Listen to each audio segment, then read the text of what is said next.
Buenos días, queridos hermanos y hermanas. La palabra de hoy es de Isaías 66, versículo 2. Mi mano hizo todas estas cosas, así todas ellas llegaron a ser, dice el Señor. Pero yo miraré a aquel que es pobre y humilde de espíritu y que tiembla al escuchar mi palabra. Y la escritura de hoy es de Tito 3, versículo 4 y 5.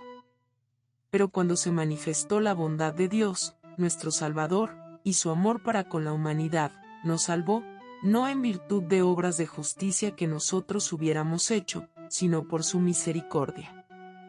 Que tengan un día bendecido.